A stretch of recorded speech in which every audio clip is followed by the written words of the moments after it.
I'll start the camera. Yeah. Otherwise, you won't get anything, will you? Hold on.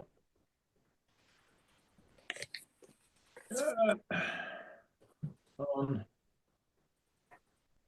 That should be working now. Hold on. Let me just check. Yeah, it's recording. The dog's asleep, so that's good. I've got glasses, even better. Right.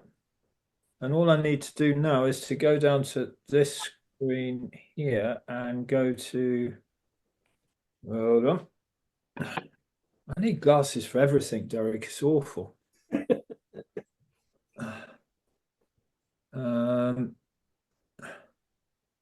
That should be, oh no, it's not USB video. Oops.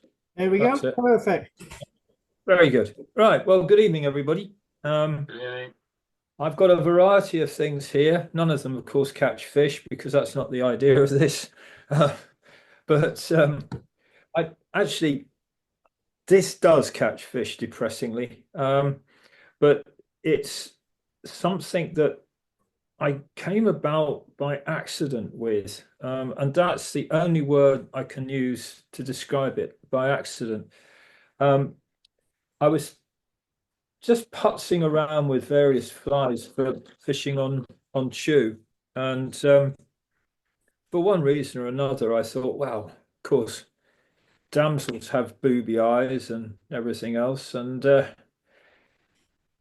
one thing led to another, and I came up with this thing, and it has worked so well. The whole concept, really, I don't like blobs that much. I mean, I fish them obviously, but I'm not a great fan. But I wanted to get something that was buoyant, and the one I don't know about anybody else, and this is about interaction, I think, of all of us. The one thing I've found that this year has seemed to be really noticeable of is that there's an awful lot. I've just pulled out this, and I'm hoping that's not what I think it is. There's all sorts of little bug things in there, and I've just bought this. That's not good. Always now. Okay, Derek, I'm going off piste here. Am I allowed? Yeah, of course you are. Good. I was chatting to the lovely Phil at Benyards, and we were lamenting the fact that you cannot. It's very, very unusual. Britt, you're lucky. Evening, Pete. I'm sending this back because I don't know if you can see that. Can you see those little bits of flecks of something or other there?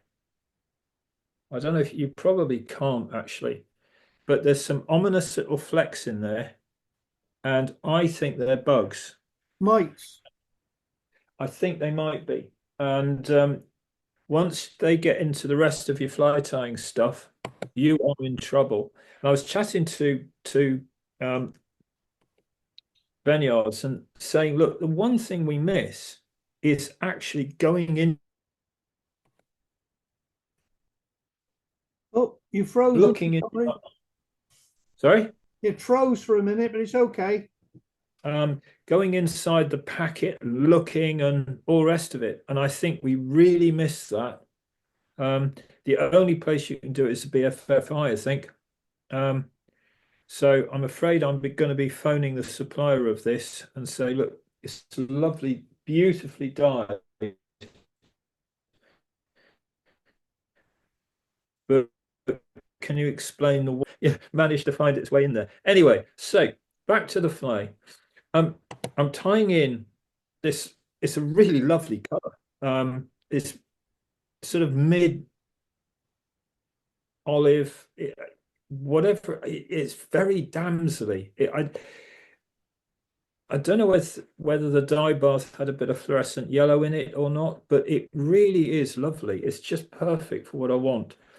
But the one thing I would say on everyone, I'm using a Dyneema thread here, which is something I don't normally do because I like the grit of normal thread. but I need to do quite a lot of work in quite a lot of tight areas. So I'm choosing a thinner thread, which 20 denier or 50 denier Dyneema allows me to do, knowing it's going to be slippery, knowing that it might sever things. So I wouldn't use it for hair or anything else, but I'm dancing using foam, but if I'm cautious, it'll be all right. But what you must do with Dyneema and Marabou is make sure that you're tying over a bed of thread. That is really, really important.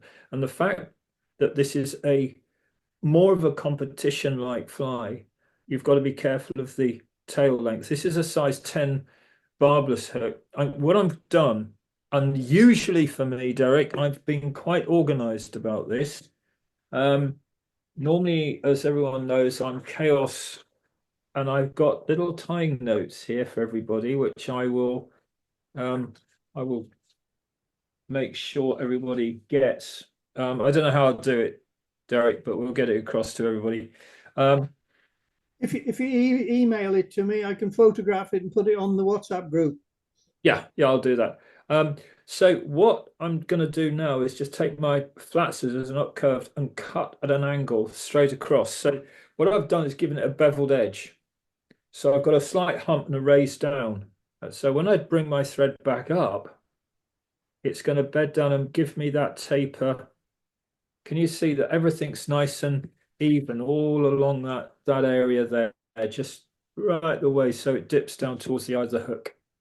Because I've still got quite a lot of work to do. This is incredibly simple fly to tie, so you can knock up a lot of these and lose a lot, and they can form the foundation. But what I was going to say is that how this came about this year, and I don't know if other people have noticed it, that the amount of fish that have been feeding very near to the surface, and yet you've never seen them break the surface. It's been a really odd year for that. So I'm just offering up that little bit of tendril of straggle there. So I've tried to expose the inner core so I don't get much build-up right from the get-go, and then march the thread back down to the area where I've got that slope. Now this is where I've got my little pot of water, and I'll just slide my fingers along there and make sure the nap of the straggle is going backwards towards the tail. So I'm almost veiling that as I go. It's all too easy to trap those little fibers if you don't do that. And one thing I do notice with a lot of people, they don't even consider how you put that fiber on in the first place. You've got to tie it in with those fibers actually facing inwards so you can stroke them back against themselves, if that makes sense. Does that make sense to everybody? Because if you don't, you'll just trap them in and you'll ruin the effect that you want. And you've got to be very careful how you wind this, because every time, of course, you put in that turn, you're putting in a spin, and you could alter everything that actually you do. So keep everything on a constant plane, and you'll get it coming really nicely and proud off the shank. So down to there. So I've gone about probably 2/3 down the hook, which is a classic amount for doing any kind of booby. And I'm not putting in the booby eye. This is the one thing. I think he was watching a Steve Cullen video. And I've always put a booby eyes in first and then worked around them. And it was either Steve Cullen or someone. And I watched them. I thought, yeah, that makes so much sense. They put them right at the last moment. And I thought, oh, that makes a lot of sense, actually, because you can get the build up and you get that nice bunch of materials that will hold that booby in place. So I'm going to get a slightly darker color here for the wing. And you can add a little accent of color. You can put a little bit of orange in there. You can do all sorts of things at that point. So you can move it around and make it as various as you want. But essentially, this is it. You can just play with it to your heart's content. So I've got a slightly darker color for the wing. Again, don't cut, pinch. The first rule that you learn with marabou, and this is a very, very spindly bit of marabou. There's not very much there at all. But lock it in. Remember that the thread that you're using is very, very, very slippery. And it's liable, when you use Dyneema, it's liable to turn your materials around. So it's liable to roll those materials. So to some extent, you have to counteract that by holding, and it's a good lesson if you're using this kind of materials, hold that material into your body and then make a counter movement with that thread, and that will situate it on top of the shank. And this is the point where everyone says, well, do the trout mind? Well, of course they don't. They don't give two hoots in Hades, but we do. And the whole essence of fly tying, and I don't need to tell or any of you this, is the fact that if you feel good about taking that fly out of your box and putting it on your tippet, you are going to fish it so much better. You really are. So anyway, I'm getting a little bit of dubbing in there. The only reason I'm putting in a little bit of dubbing is because I love dubbing. It's as simple as that. Any excuse. So a little wrap there. I'm going to moisten my fingers, just turn it into a dubbing rope. It's a very pale orange color.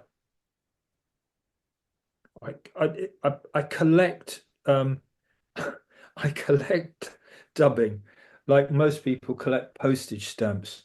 And I am a sucker. I mean, I'll see it and go, oh, I haven't got that. And the fact of using FNF mole rat dubbing didn't pass me by. I mean, I have no idea what mole rat is, if it ever exists. It probably comes from another planetary system entirely, but there it is, mole rat dubbing. Now, your booby eye. You've got two options here. You can buy them, which is a great idea. Let me get my, let's put them on a dubbing needle, like so. You can get them pre-formed like that. Can you all see that? Yeah. Or you can get the baked ones. And I like the idea of a baked booby eye. Look at that. Isn't that lovely? But it's orange. Now, I don't know the significance between orange and anything else, but what I do, Derek, I'm going to talk to you because I can see you clearer than I can see anybody else. What I do when I am doing these, you can buy them pre-formed in a packet, and they're really, really good, is I'll mark the center of it with a little black marker just in there. So now I'm in the right place. Yeah.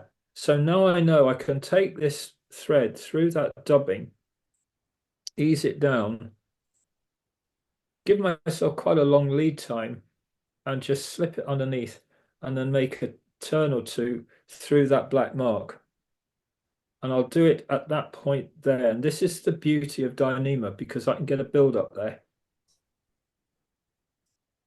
until it locks into place there. And there's my booby eye in place, just like that. And now I can, easy, isn't it?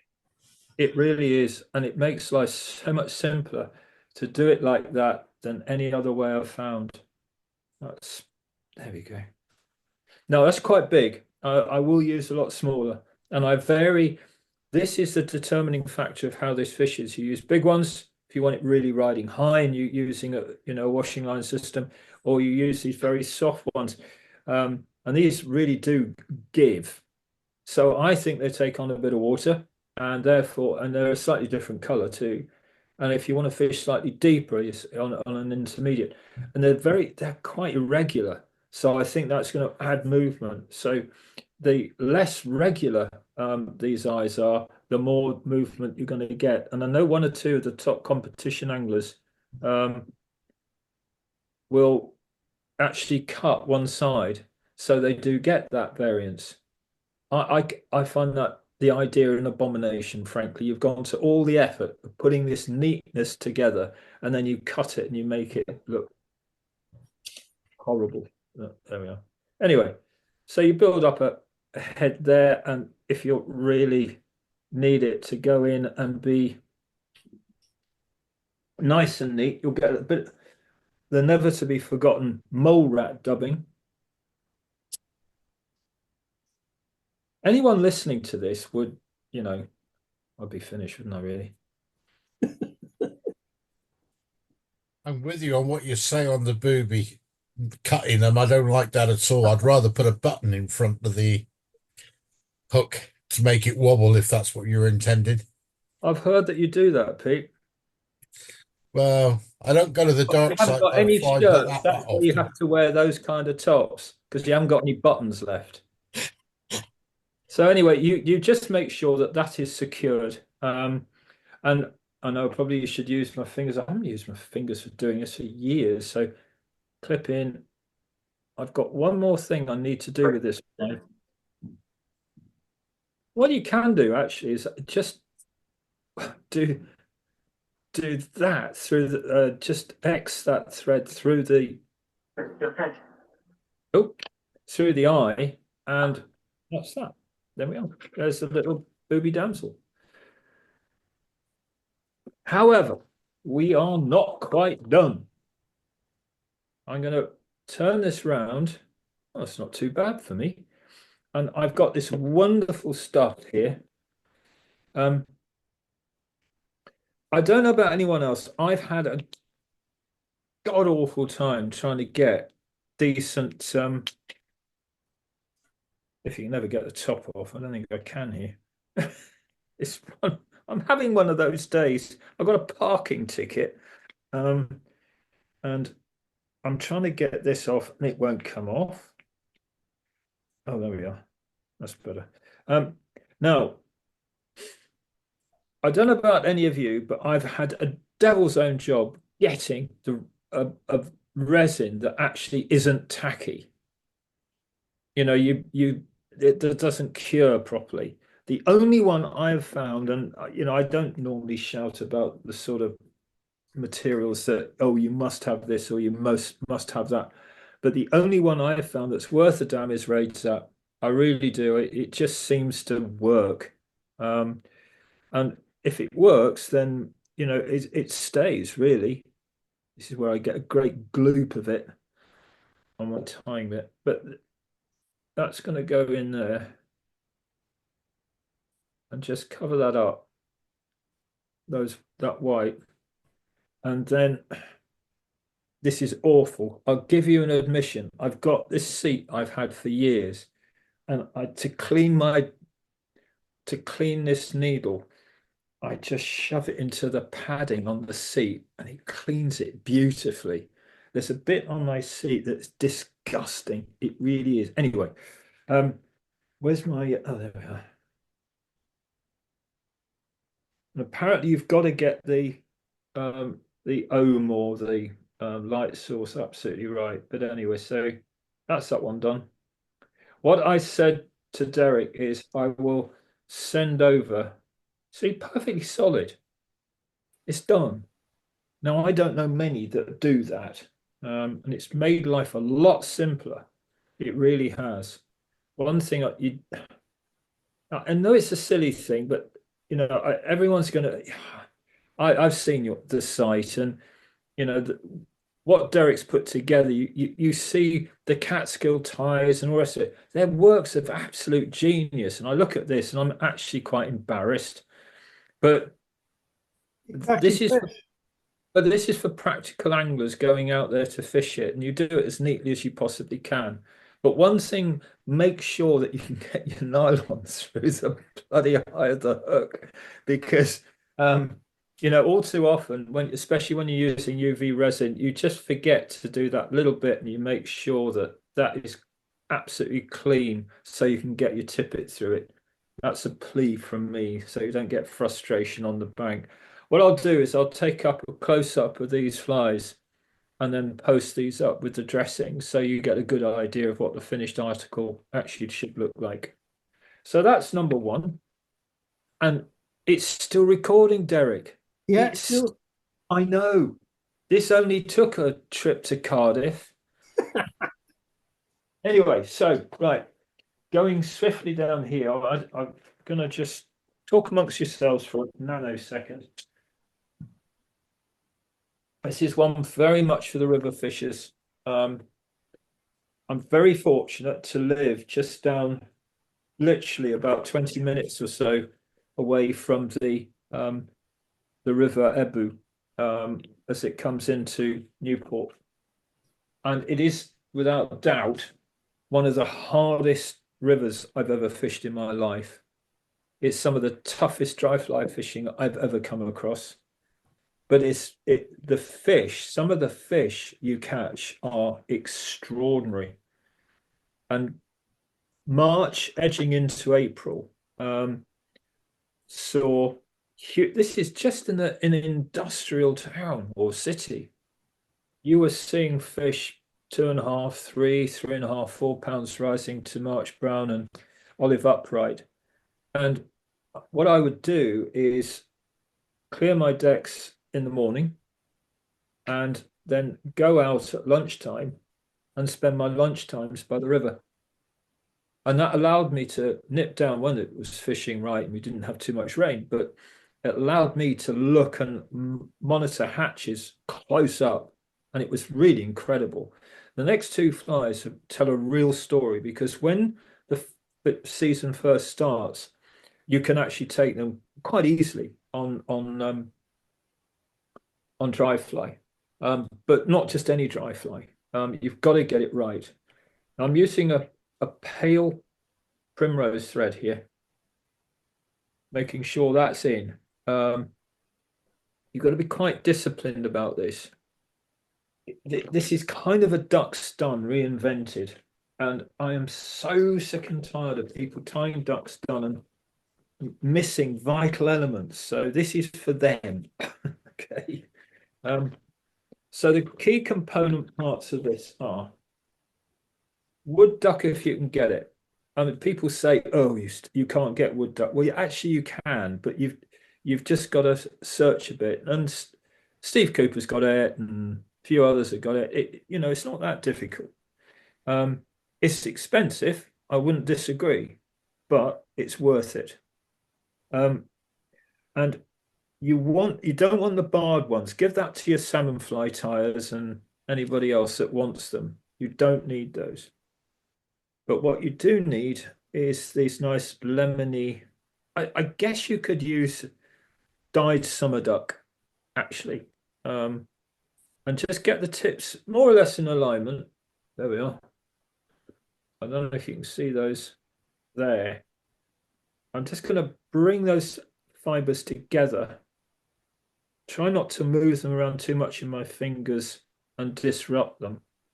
Doesn't matter if they go slightly off center, but try and get them as right as you possibly can. They should be about, and you can be quite approximate with this pattern.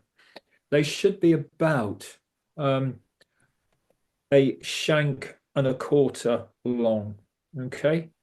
Because the wing of the natural and both flies is really prominent. It's really big. And I am convinced that trout will see that wing. I know everyone will tell me Don Stasiker and Peter Hayes and say they can't see this and they can't see that. Well, let me tell. Oh, someone's gone there. Let me tell you that fish hone in on triggers, and I do think that the wing is a trigger. So I've tied in a bunch. It's about 10 or so fibers of lemon wood duck advanced, so they're facing forwards over the eye. Okay. Now don't worry about the butts. They're going to form the thorax anyway, so that's fine. So I'm building up a nice, neat body here, and if you want, make sure you don't get too much build up. And the sharp, the sharp-eyed of you will go, "That's Steve Parton floss, that is," or Steve Parton thread is microfiber, and it is absolutely. Sorry, I've got this bit. I needed this bit at this moment because one of my favorite tailing materials,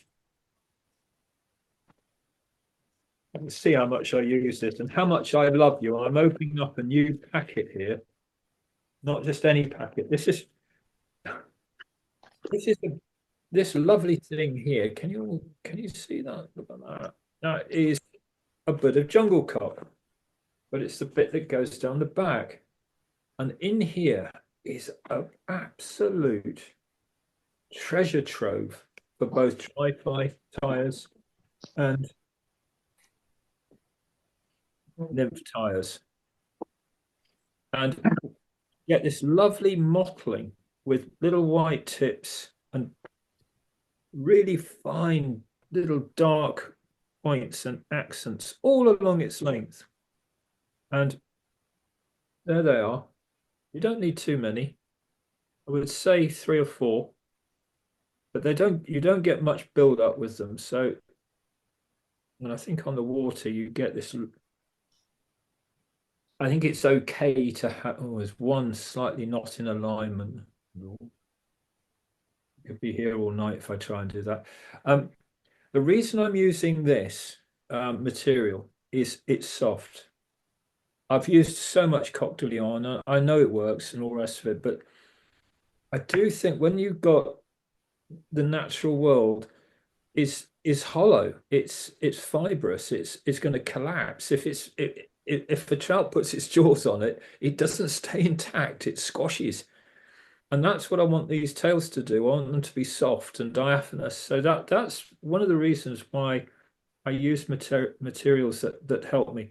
The hook is a size 12, by the way, barbless. Now I go in my bit of alchemy here.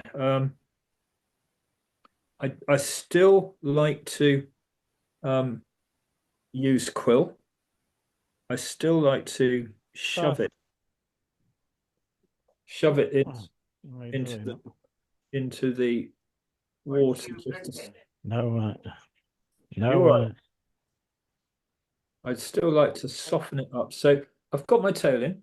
I've just put that quill in, and I'm going to get some really sort of true camel tan dubbing. I don't know what on earth this is. It's probably rabbit. It says hairline dub in March brown. It could be anything, but it's the right color for me. So I'm popping that in right there. No wingers yet. So I'm going to slide that up, moisten my fingers because I want a really tight little taper right in there.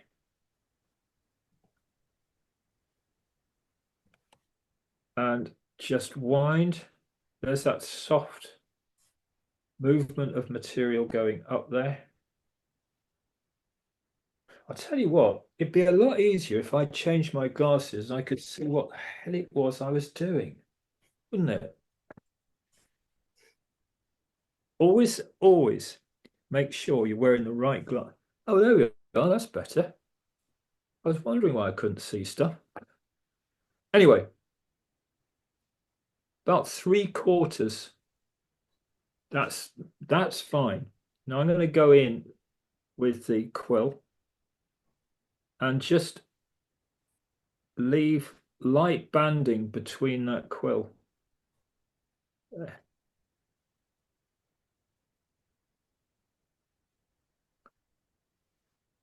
Brett, if you're watching this and you haven't gone to sleep,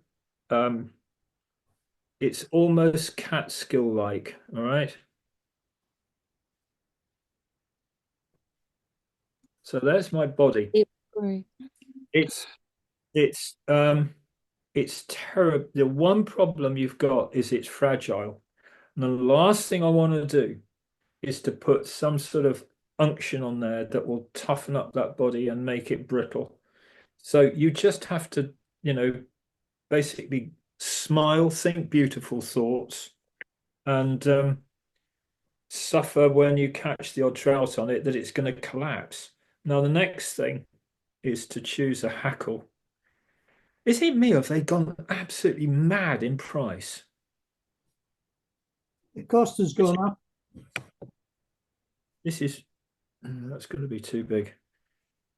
I don't want to throw that away. They've really gone up in price, haven't they, Derek? I think, haven't they? Yeah. Have they?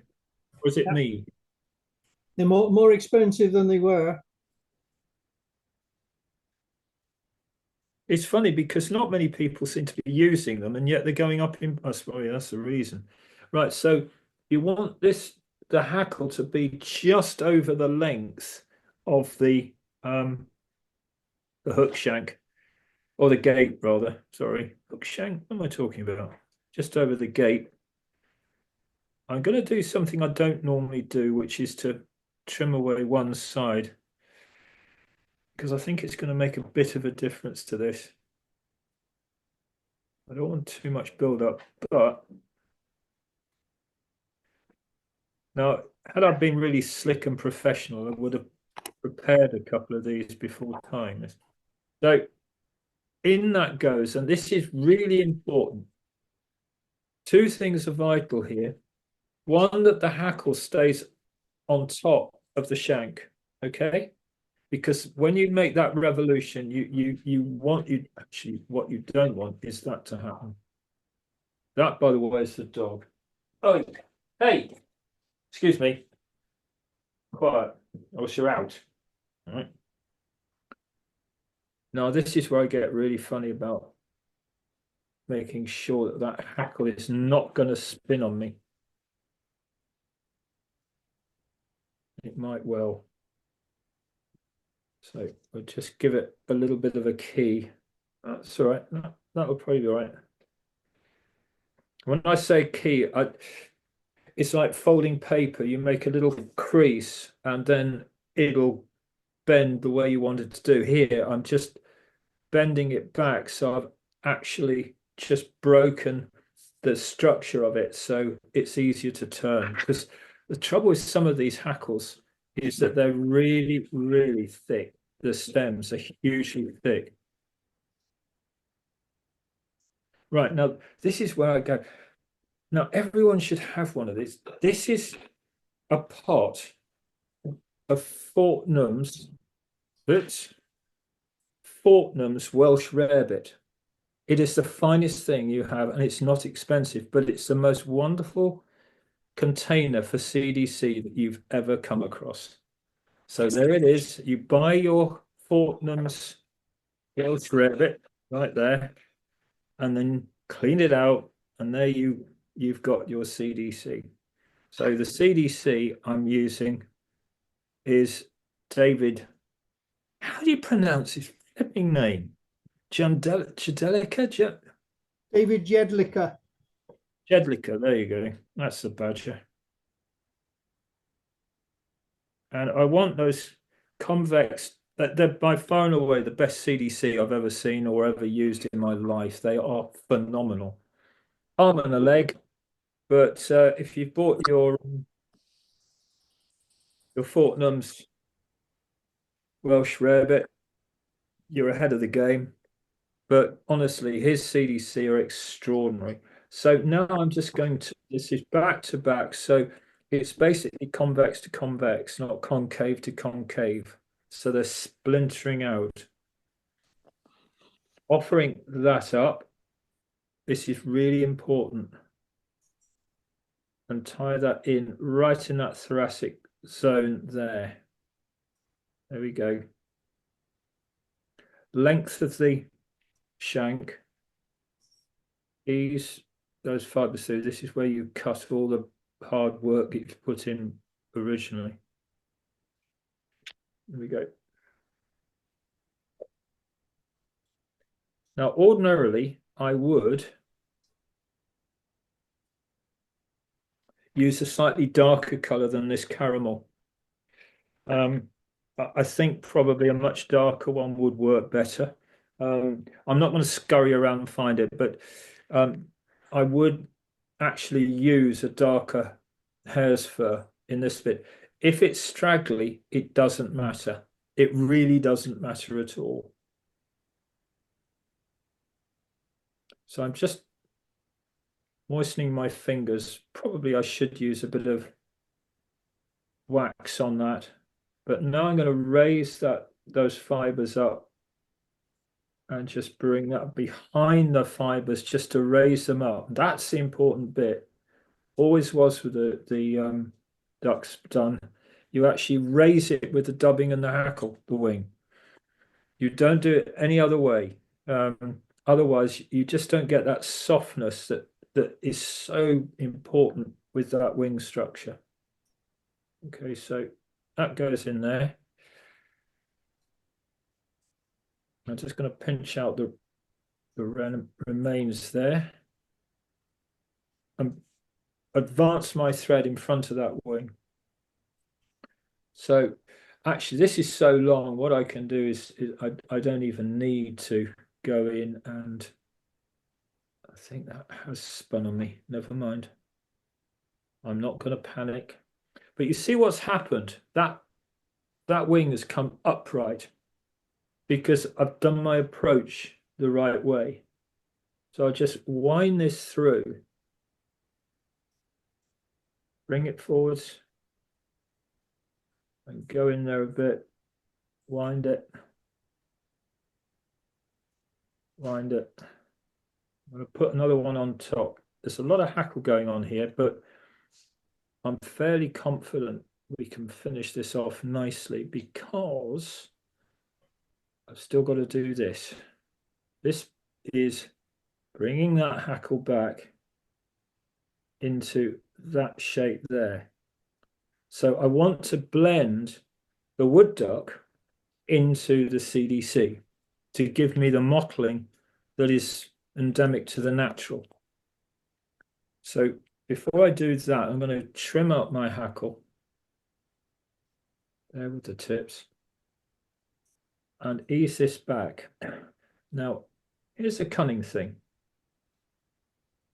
I'm just going to bring that thread back into those turns of hackle. Get my thumbnail, push that back, and actually can go back a little bit more.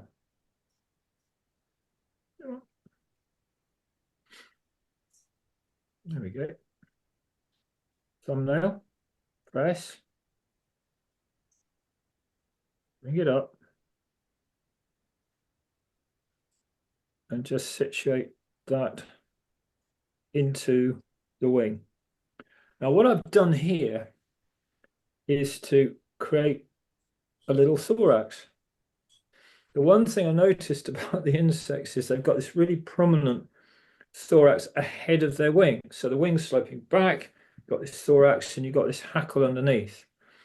And it's not the best hackling I've ever done, I have to be honest, but this gets me to where I need to be at this point of the dressing. And then I just make a couple of turns. Don't go down to the eye. I make my turns of thread right there. And if you want to make an accent, you can by getting an orange thread or a darker thread or a dark brown thread, and that will give you a really nice thoracic color.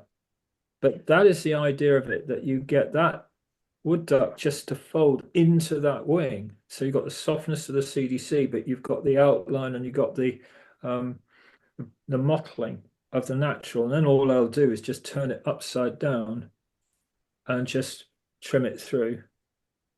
Comme ça. When I look at this, it's absolute. This is, Derek, this is a fly to make you weep, frankly. If I showed this to Gareth Lewis, he'd think I hadn't tied it. He'd think somebody else just starting fly tying had done it. But Beth is watching now. Looks good to me, Charles. yeah, no, it's you. Look, right, okay, we're both in the tears, love, because it's awful. But that is what I found just works so well. And you take what you learn from the river, and you take it back to the vise, and you recreate that world which you found right there. And this, I mean, I can't say any more than it actually works. So there you go. I will try and do a better one when I photograph it close up. But when I look at it underneath, and this is the thing, you know, I wish more people did this, is don't look at it like that or like that. We know it, we know what our eyes see, but see it like that. Or look at it head on. Or, you've got to look at things when you're tying a fly in the vise in 3D. And that is something that came out of fishing on the Ebbw this year. Just came back, went, oh no, I want to try this. Let's try this. And it worked, which is, yeah. And if it works on that river, you can bet your life it's going to work pretty much anywhere. But it was that build up of the thorax, I think, that made it slightly different to others I've seen. And the wing shape is getting that wing to go back. Right. Now, following on that theme, I'm going to go into, I knew this would happen. It's going to get messy in here. I'm going to get another hook, which is probably good. And there's a point, and Gareth will know this only too well, that when on these hard fish waters, I hope that hasn't gone out of sync. Let's see. Derek, are we still good in the camera? Yeah, it's fine. There is a point when you'll find that the dry flies just don't work. And the reason they don't work is everybody's fishing dry flies and throwing dry flies at fish. And I had a huge problem. I have many, but I was going down there and the flies that I constructed just weren't working. So I had to reimagine everything, stay on the same theme, but reimagine it in a different way. And this is what I came up with. And if there's anyone from Yorkshire here, go out of the room right now, because you will. I got into so much trouble when from one of our notables in the Principality of Yorkshire when I tied this. So I don't know whether to go ahead and do it or not, really. But I think Robert's on. Oh, is he not? Oh, thank Christ for that.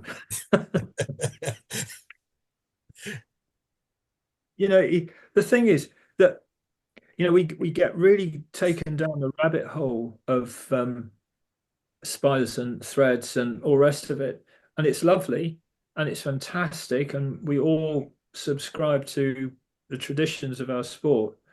And yet, if those guys were fishing today, wouldn't they be using all the materials that were available to them? Fly tying is merely a reflection of its age, and you use the materials that you have at your disposal, nothing more, nothing less. Anyway, we're back to that little stubby little jungle cock or spade hackle tail. Nothing too outrageous. Need to keep this one light.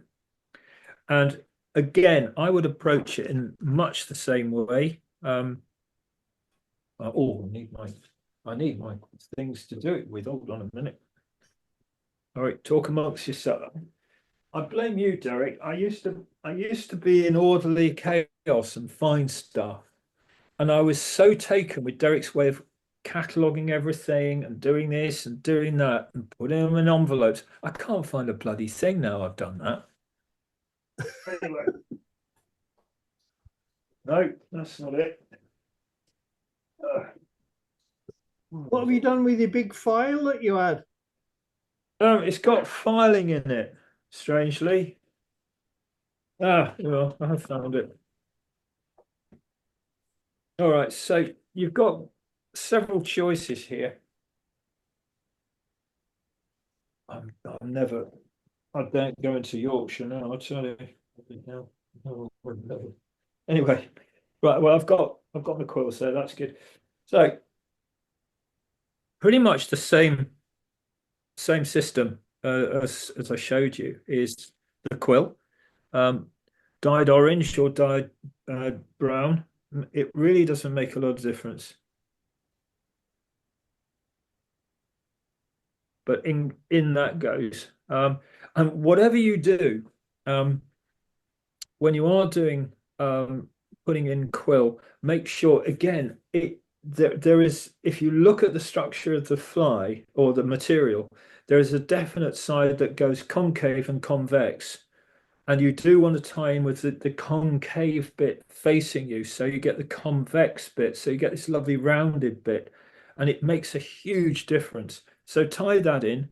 We'll get this wonderful cappuccino color. And because I'm using a burnt orange thread, it will make it darker. So I'm going in with this thread here, just building up, keeping it relatively sparse. So I'm getting that glint of the thread coming through the dubbing right up there. Now, next thing, of course, is to put in that rib. There it goes.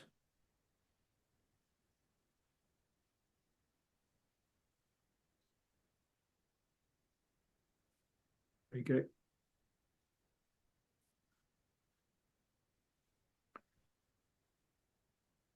That's quite a wide one. You do get quite a discrepancy of sizes. And let me go into the wonderful pot of joy of CDC. And I'm going to just nip out. I've got to show you this. It's just nip out that centery bit there. So I'm left almost with a chevron of fibers. And I take a loose wrap there and just ease that through. So I just get those fibers, and you'll know it when you get to the bit where you've cut, because it suddenly jumps. It's really, I'll do that again because it's actually quite good fun. You gather all the fibers together there, and you make a loose wrap, hold that wrap and pull, and you compress, and there it is. You feel a little pop. It's amazing the pathetic things that we fly fishers do for our fun, isn't it, really? But anyway, I'll just give it an embryonic wing. I think more than that. It's also, it makes less build-up too. Now, next thing is to get a nice little partridge hackle here. Tricky things, partridge. They never do what you ask them to do. And I'm just going to tie that in right up by the tip there. Ease it forward. That's good. I perhaps should have done that right at the beginning, but leave a few fibers there. It doesn't matter. Charles, is that a barred partridge or the on-barred ones? Oh, I don't know what bar it's been in, Pete. Sorry. It's very barred. It's Okay. a brown partridge. It's a good old English brown partridge. It isn't. It's not grey. It's brown. It's very brown. So get my thumbnail just to ease it round, just to give it key. Again, there's that crease just going in there. For me, fly tying is actually quite ergonomic in as much that I know we've got tools and everything, but I like to use my hands to do stuff with. For me, it's important. It probably isn't for anyone else, but it is for me. So then hackle pliers, all around, keep it nice and sparse, fold it back. I've got a couple of broken fibers there, which is not good, but never mind, we'll live with that. That's good enough. Now, the story of this, I was fishing and there were a cluster of fish just rising away very merrily and I couldn't interest them in dry flies, and they were rising. I mean, they were, there was a good hatch on, and they were rising like fun. And Gareth will know how we fish. We underline our rods. And I'm on probably a leader of about 20 foot. Tippet to support the fly, so it's got to be fairly brutal for a size 12, but you get as fine a diameter as you can possibly get away with without getting leader spin. And refusal obviously concentrates the mind a little bit, and I was getting refusal, and then I really thought about it, and I thought, right, okay, well, let's just have a look at Mr. Skew, shall we, and a few others. And that's what I did, and came up with this again. Looked at the surface and thought, I wonder if, and went back, tied a few. Next day, went out, caught fish, and this fly was there to fish immediately. And when I say immediately underneath the surface film, it was hugging the surface. It was literally just there, and the fish literally had to rise to take it. It was that close, but it was, instead of on, it was right in. And that was a critical difference. And so was this.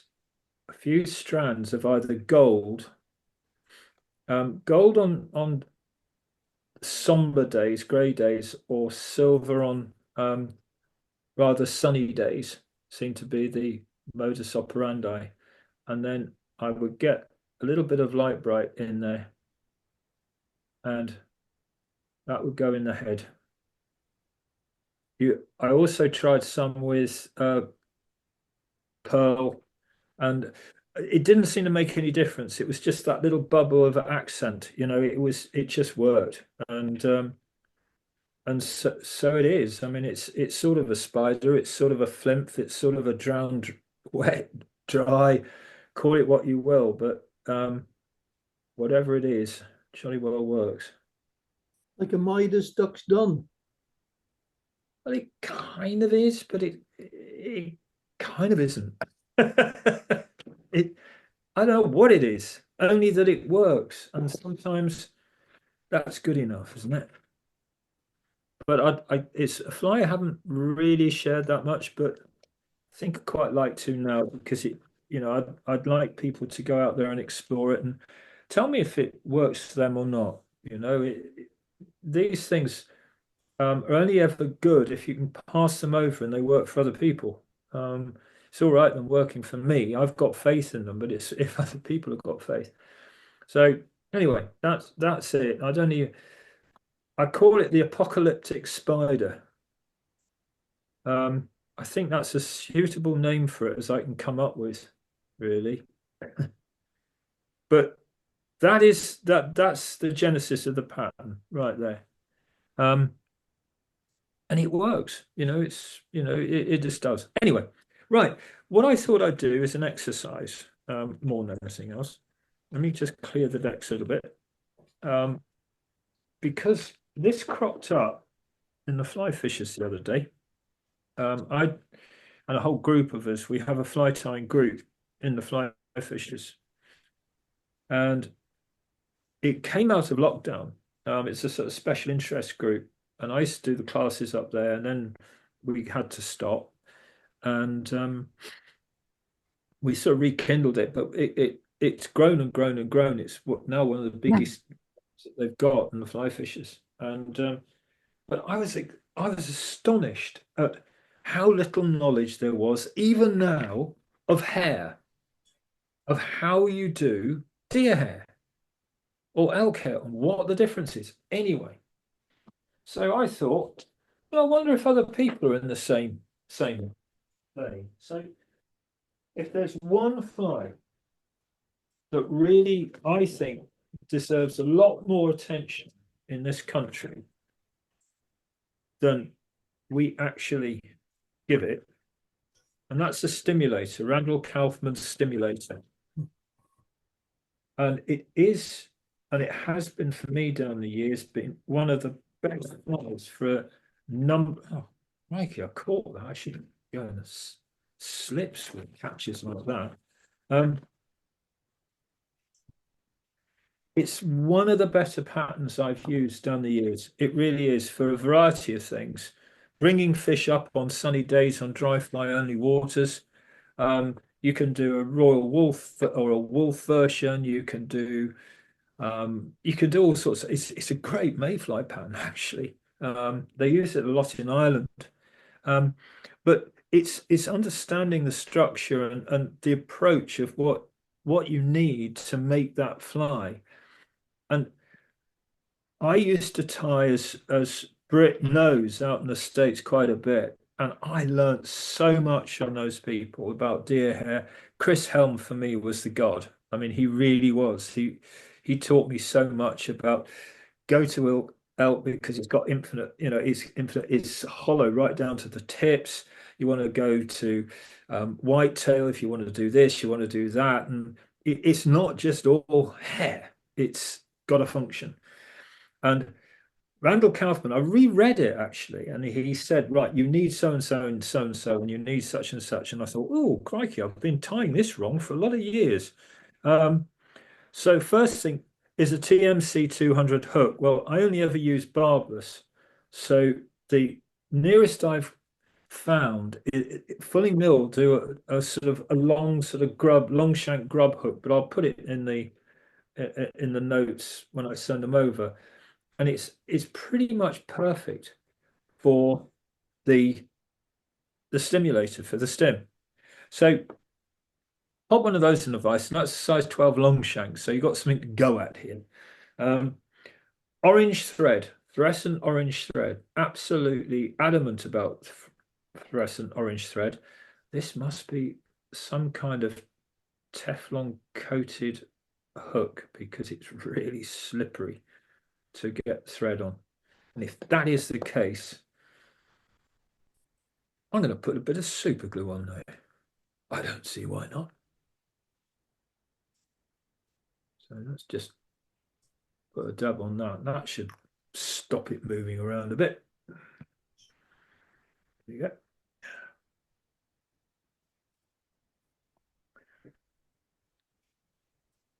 So there's your bright fluorescent orange thread going in. This is quite robust stuff, actually. I would steer away from Dyneema. And the point you want to stop, and this is one of the crucial aspects of this fly, is right opposite the point of the hook. Okay. Now you get your deer hair. And the amount of times, or your elk hair, lift out quite a few fibers, but first things to note is which way they're going. Okay. In this instance, this is all nicely in alignment. I saw somebody trying to tie this, and there were the fibers going over here and over there and all over the place. Well, if they're going all over the place, that's where your fly design is going to go. It's going to go all over the place. By having it straight, you know what you're getting. You can control it. Next thing is that when you tie these materials in, you want to tie in. You want to get that thread to go through that material. Well, there's going to be fur underneath there, under fur. That's what keeps the thing nicely warm in the winter. It's its thermal vest, if you like. You need to get rid of it. Otherwise, you'll never get that thread to actually penetrate through and make a good, solid contact with the hook and the thread. So make sure you get rid of that fur. Give it a jolly good tap. This is where you get rid of the day's frustrations by tapping your fur. But again, if you pull it out, right, okay, we'll make a few fundamental mistakes here. If you go, oh, that's about right, and pull it out like that, it stays in there, okay? You've got nothing in that tube, which is a potential disaster. Because you'll take it out and you go, oh, look, there's none of those tips are in alignment and you get very upset. And right, well, just pop them back in. And we've lost a few. Well, that's okay. Now, two things. Always keep it flat or at a slight angle. And the other thing is always take the fibers out. Oh, I've slipped in. Could have done with a slightly smaller tapper. Oh no, it's all going wrong now.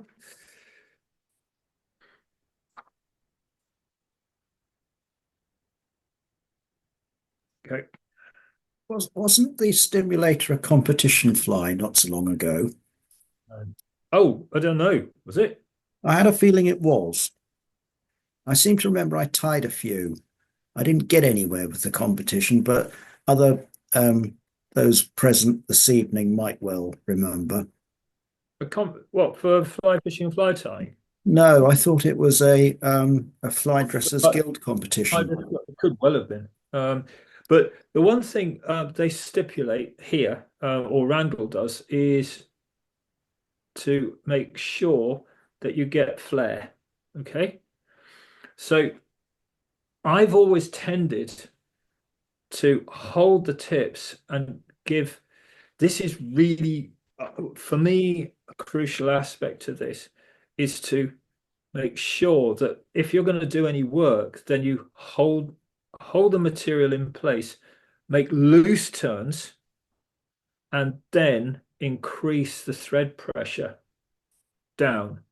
Otherwise, you will dislodge and move this because they're hell bent on moving and slipping. It's a really slippery product. And the other thing I find really works well when you are doing this type of fly is to angle cut those butts in. Don't cut the thread, of course. We'll try not to.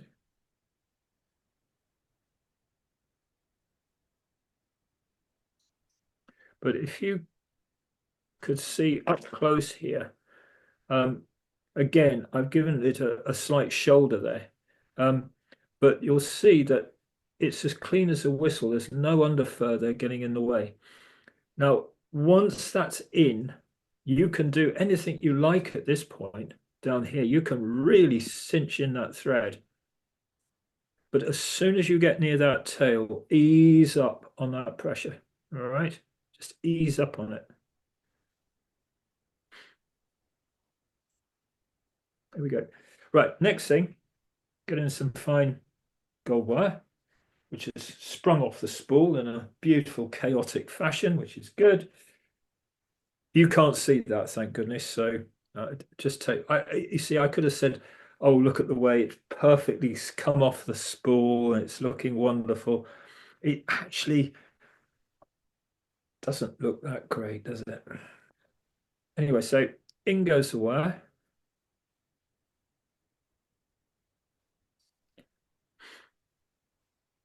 And I'll use quite a lot of thread here.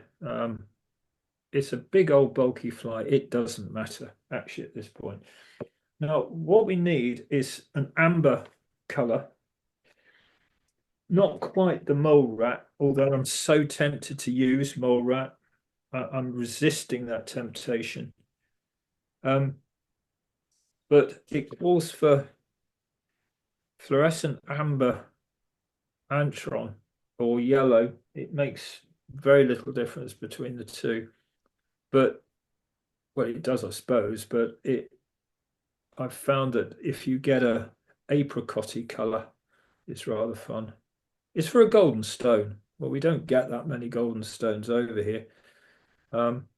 So just make it really whatever you want. So that one of the flies that they enjoy using the most, or the designers did, was a green version for fishing out in New Zealand. So it absolutely worked like a charm. So in goes that antron.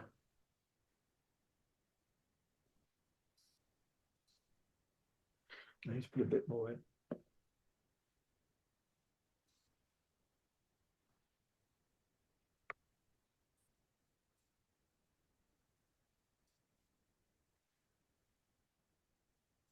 And what I will do is just catch in those fibers and spin, hold.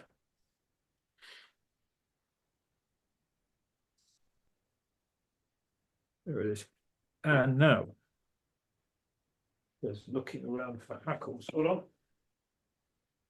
I should ask the dog because he's the real reason why all of them are in this packet singularly. Never leave an unaccompanied small young Labrador and an unopened hackle cabinet. It is an accident of a proportion which you don't even want to contemplate, frankly. He been pulling him out, has he? It looks like death in a chicken factory here, frankly. And I have to find the bits that aren't coated with Labrador saliva. That's tricky enough, frankly. Come on. So he's chewed it as well. Oh, he just totaled it. He's had a black one and my favourite ginger curry. Oh. That's you down there. Yeah. Bless him. Would I do without him? At that moment, I probably would have done, frankly. Anyway. That'll do the business. So a nice sort of ginger curry, if you've got one. Spade hackle. But if you've got a cog hackle, it doesn't really make any odds. So I'm going to tie this in crossways there. I need to have probably lessons in whether I should take off one leading edge or not here with one of our wonderful callers on this glorious group, because I still use the whole hackle and I probably shouldn't. But I found that just old habits die really hard. So anyway, I'm going to wind this down, palmer it through. It's slightly longer than I would have liked, but it'll be okay, I think. Down to the fine wire bit. And this is a bit where you've got to be a little bit careful that you don't over flare that elk hair, and just rock that through, weave it almost through those hackles there. And it's a rocking and rolling movement there. Don't just go You almost weave it through there so you don't catch too many fibers. And at this point, just rotate that wire until it fractures and gives way. It will eventually. There we go. That way you don't cut the thread. You don't sever the thread with the residue. So there is the body hackle. Now you're going for the wing. This is really actually quite coarse. I would go in for perhaps one that is a little less coarse than this. Britt will probably tell me which time of the year this is, but I've got a feeling this is the summer one because there's not much underfur on it. And you'll see that, well, you can't, which is a shame, but there's side bits that are much, much shorter. You need to get rid of that. Then you get your little hair thing. This is just a flea comb that I borrowed from the dog. It doesn't get many fleas, actually. It doesn't get any. But a little cheap pet comb is what you need. Into the hair stacker just for alignment. Here we go.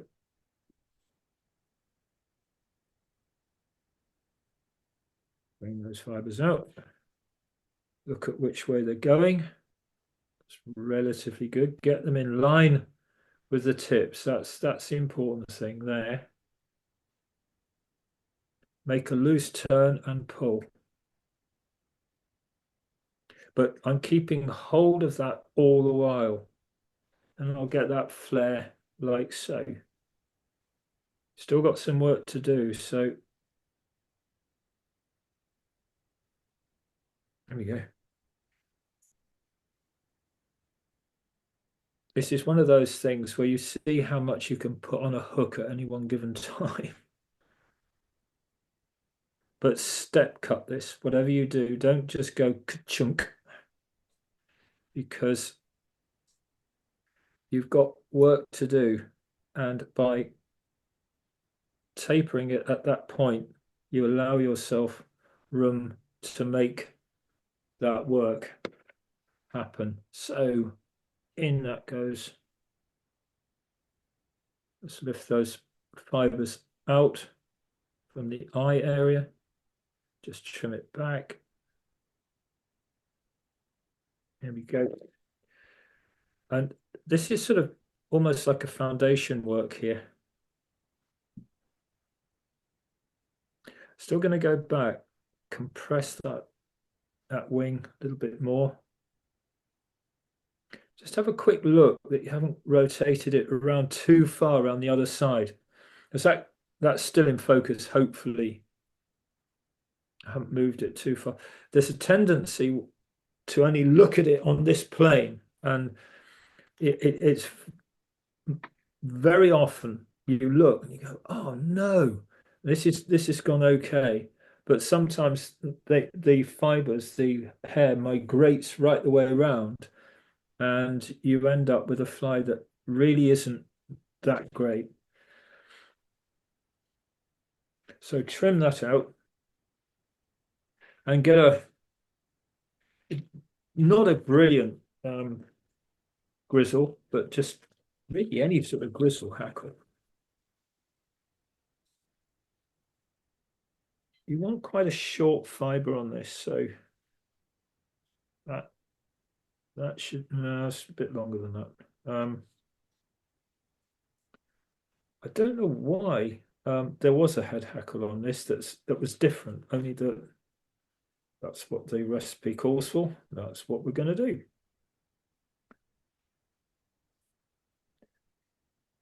Trim away the base flue. Again, I'm keeping the feather intact, so I just got to lay this along. The important aspect here is you leave a little bit of the stem there that you can bend and move. Just ease that thread in there. I'll get rid of all that stuff. Don't need that, but I do need my scissors. Now, I am going to use this mole wrap. Come on, got to use this. And some orange. You can use bright orange if you want, really virulent, but I've got fairly vigorous coloured threads, so, and it is quite bulky, so I've got to be careful about the turns that I put in here. There's that dubbing going in, one turn. Let's just tighten that lot up.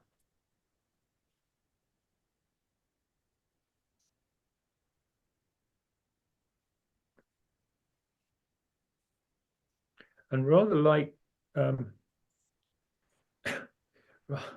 rather like a muddler, it's a game of brinkmanship, actually, to see how much you can get on before it all slips rather alarmingly off the eye of the hook. I've got some little fibers there which are going to drive me nuts, but I think we've got around that bit. Where my hackle pliers gone?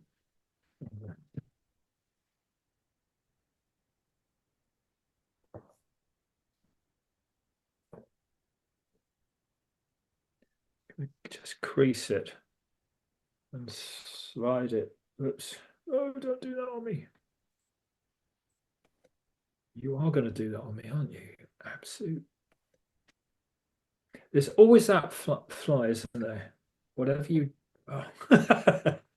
And the hackle's pulled out. Oh, good. It's broken. I hate fly tying sometimes. What should I do? I could stop it there, couldn't I? And just you imagine that a grizzle hackle has gone in there perfectly, and no one will ever be the wiser, will they? Really? Or I could glue it on. Either way, the little sod has broken. Ah! I tell you what, you're not going to get shortchanged tonight, I'll tell you. Used to, my mentor, when I first came into the world of rivers, was a wonderful gentleman called Jim Haddle. And Jim was a major in the Gurkhas, which gives you some idea. He was a little man, but by God, you didn't argue with him. And his favorite saying was, if you're going to have disasters, don't have them. And I now know what he means, that if you have a disaster, pretend you haven't and just carry on regardless. It'll be all right. And let's hope that this one will be. But what it has allowed me to do is get the approach absolutely right, how I want it. So back to our little mouse rat. Mouse rat. Okay.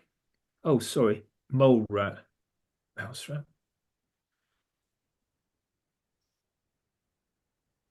None of this material here is easy to work with, and I've got visions of popping this out, and the first cast goes into a tree, and you're going to be so blooming upset, aren't you? Happens all the time though, Charles. Doesn't it? Doesn't it? Oh, look at that. That's gone in. Crikey.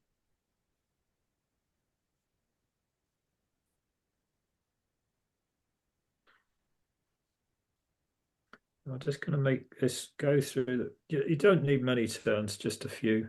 You can't get many more turns in.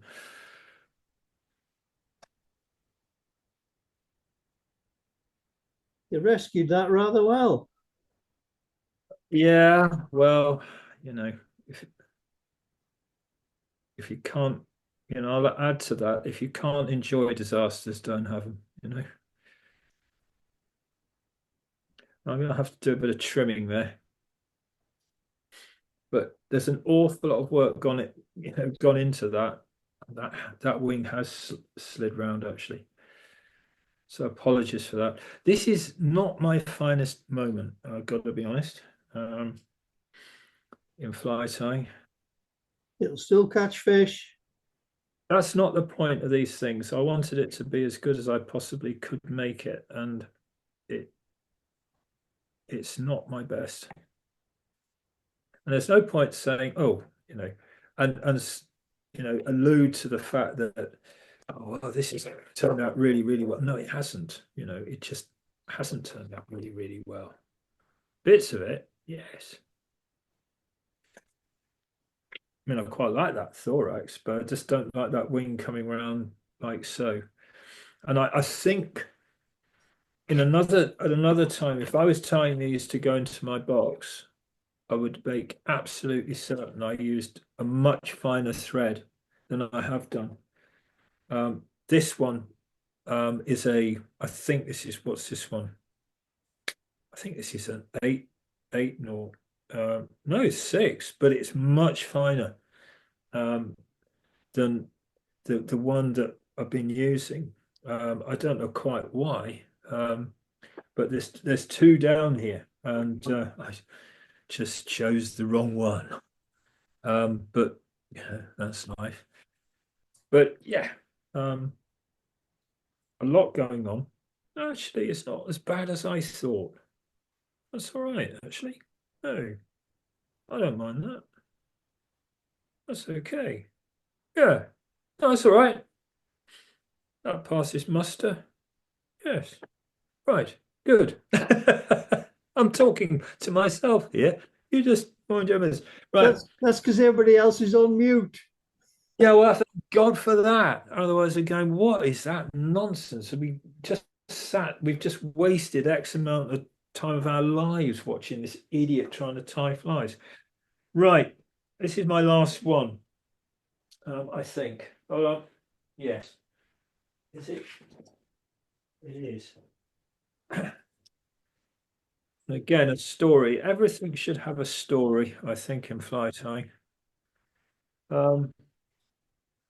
And this should be tied on a size 24, a 26, or a 22, 150 BL.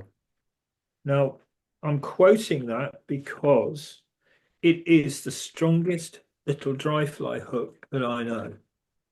As simple as that. I'm not going to tie on a size 26 because you'll never see it, which is probably a good thing. But I will tie it on this. And the reason I wanted a strong hook was being out in Iceland and fishing the minivacula. And you've got some extraordinarily big fish in that river. I mean, big. They were averaging out about 4 pounds. And you were regularly seeing fish, these are brown trout, between 10, 15 every day. They're so difficult to catch. It's, you might just as well, start shelling bees. But I was determined to catch. I was guiding and I didn't have a chance to go out very much, but I managed to get a few hours to myself and I spotted some fish. There's one pool in particular, and give you some idea how difficult it is. We came in and the group was just leaving. They hadn't had a touch for 4 days. They hadn't seen a fish. They hadn't touched a fish. Anything. We did better. Everyone caught fish, but it was so tricky.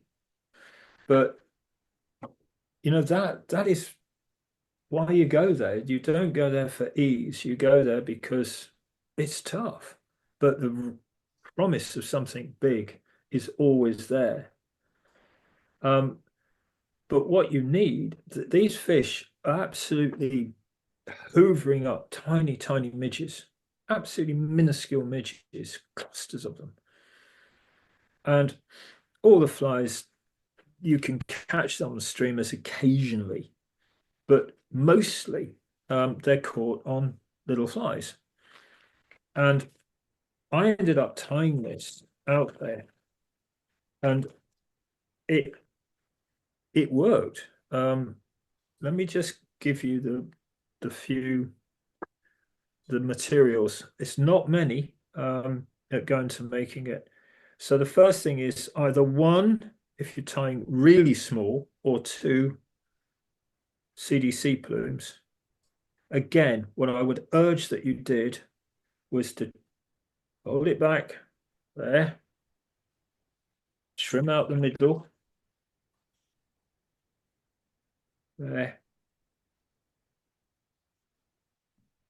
and you can just build it up really. I'm using a black shear thread. I've tended to go back actually to using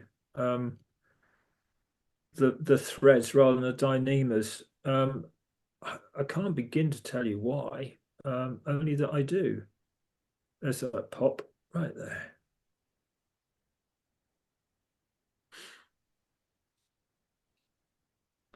Tie this in forward or advanced. Turn that up. This is more, it's not so much a floating element, although I suppose it is, but it's more a sighter in difficult conditions. Also, the one thing I think that CDC has is it softens the landing of a fly. So by incorporating it into a bunch of different types of designs, you're softening the descent of the dry fly as it lands on the water. And I don't think that's necessarily a bad thing. You really want to pinch that out, but I'm going to cheat actually. I really want to make those a lot smaller, a lot neater. And I normally don't cut CDC, but in this instance, I don't think it makes a great deal of difference. So just a couple of turns or one turn under just to make that just proud. Let's just get that nice and neat there. If I had stronger hands now, I hate the aging process because I used to be able to nip stuff like that out so easily. Young folk like Gareth can easily do that. I have to go, I've got to do that anymore. I'm going to cut it. You'd be surprised, Charles. You'd be surprised. But you know what I mean? That it's that, that little thing, the little things that you miss that you took so easily. You actually went, oh, I could easily do that. You can't, wading now is difficult for me, and I have to address the water in a way that is different. It doesn't mean to say you're any less successful or fail less or more or anything else. It's just that you have to think differently, and that's what I'm coming to terms with. Anyway, before I get too maudlin about the aging process, I'm going to go down here again, really touching turns of thread, and in goes a natural quill.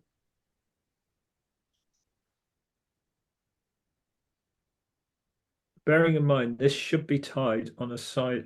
The biggest I tied this was on a 22. Okay. Up to that thoracic region there.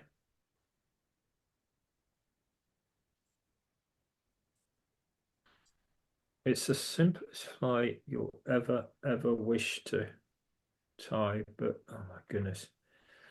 The day I took it out, or the day I was fishing, it's just one of those beautiful sort of pearlescent blue, crisp, northern lit days that was bathed in the sunshine and made it even tougher than it should do, really. But I spotted this nose working this pool, and it was going around in a circuit. And whether it's fad or, I've just been, I suppose, around John Watkin and a few others a bit too much. And I now wear camo a lot more.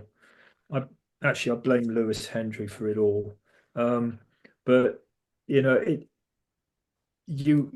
out there, you actually had to blend into your surroundings. You really did. And I found that by easing my way down the bank, you had a high bank. I could just sit and hunker down, and by just being as inconspicuous as I possibly could, I just watched and monitored this. There were two fish in there. One slightly spooked. He got edgy for some reason. I don't know, and I don't think it was me. This other one just stayed on patrol the whole while. I watched it for about an hour and 3/4 before I made my cast. I just watched, and it had a very defined route.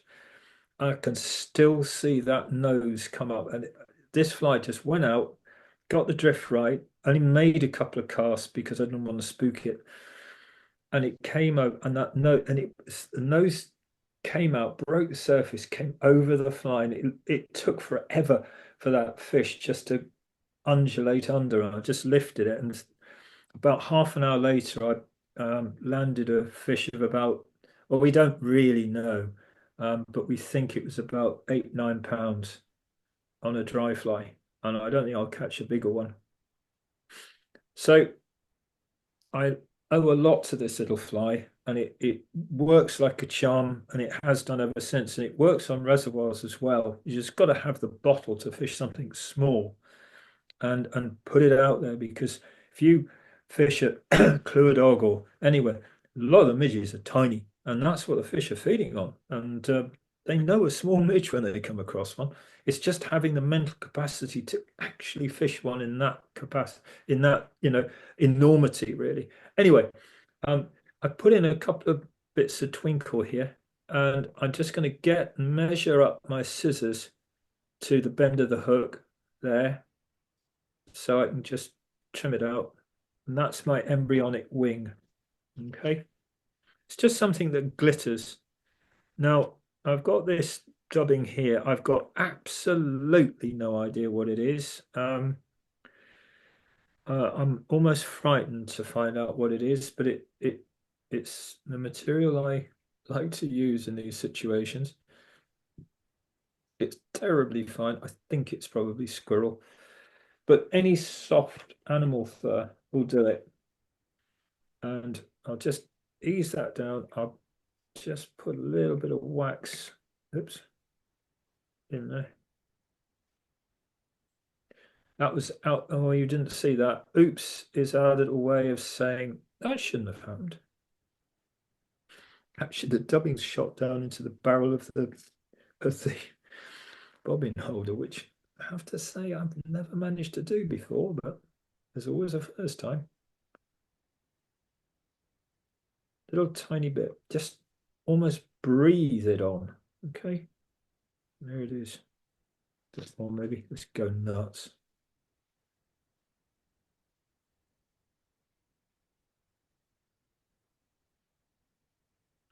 So little tiny thorax.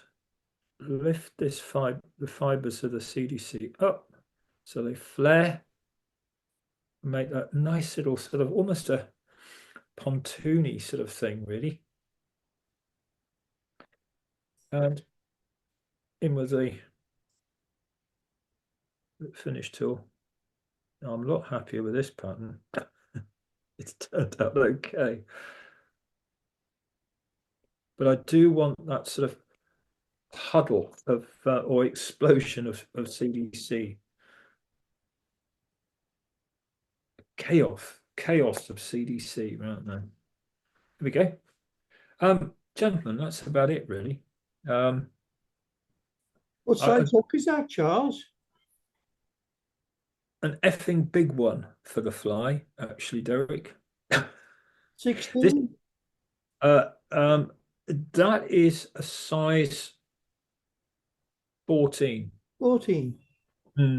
But don't use it on this. I mean, this hook, actually, the 150 BL, I even tie cormorants on. It is sensational for micro boobies. The gape's wide is super strong, but it's size 22, 24, 26 is what you want for this. You can go up to 18. You can go up to any size you want, but this, because it's so skinny, by comparison, I'll show you the hook. Yeah, it was that one. Let's see if I can get it out. This is where you open a packet and the hooks go everywhere. The dog gets one ad and it all goes to hell in a handbasket. There we go. Now then, that's what have I got here that would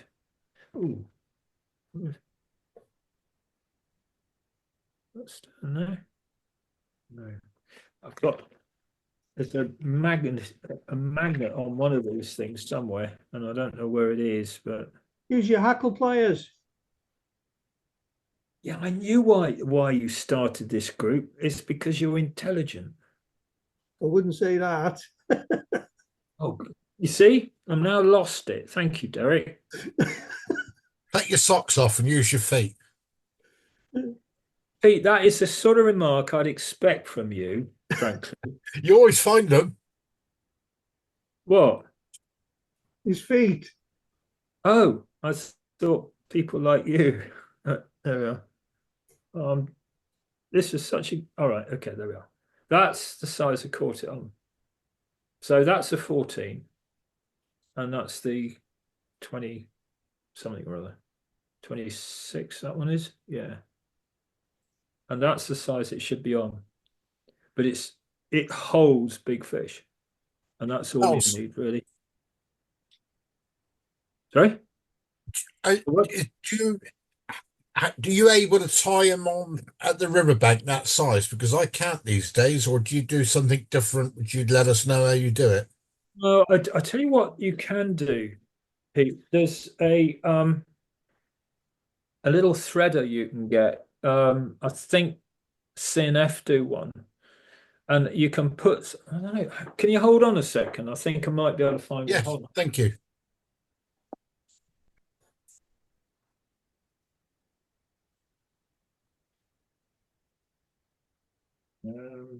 Yeah, here you go.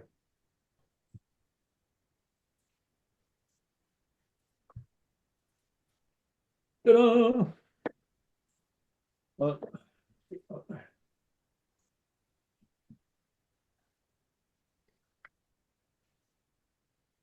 Yeah, there you go. There you go, Pete. It's you can get them from. I would think if you went into Hobbycraft or something like that, that's sewing threader, and all you do is you thread that through. You can pop the eye of the hook and you just thread the nylon through. That's an idea. Thank you. You can always put a stringer on them, or failing that, I knew there'd be a reason for keeping this stuff in this drum. Do what we all do, and do that. We do it in still waters. Just have little tippet holders or spools, and put some dry flies on there, and away you go. Yeah, that's what I've been doing, but I didn't know there was a better, easier way of doing it. Well, I mean, I won't say it's a better or an easier way. I think it's a way, and it certainly works. But I guess I'm lucky in as much that I'm still blessed with reasonably good eyesight. So I'm still putting on tippet. I mean, okay, not the fragile stuff, but quite small stuff, without the glasses. And I count that as being very, very fortunate indeed. Not all the time, not in a high wind, but enough times, and it's not too bad. But Size tippet you're using with hook that size? well, this is the curious thing about these fish in Iceland, that whilst they're incredibly fly shy, they weren't tippet shy. Well, I couldn't figure that out. You could actually use the tippet as oh, are we still going? Feet, your camera's gone, Charles. Oh, well, I'm not surprised. It's yeah. Right, I'm gonna, because we've done pretty well actually. Hold on. I may just interrupt quickly. I have the trouble with seeing to tie flies on, and I've had to resort to CNF red. The colour coded the CNF are, and the red ones will go down to size 30. Right. Yeah. Well, I can spend hours trying to tie a fly on, and I'm nowhere near. Well, I think we come by things by need, don't we? We always did, and there's always going to be a way round it, and so yeah, I would definitely explore that. But going back to that tippet business, yeah, I mean, you could get away with.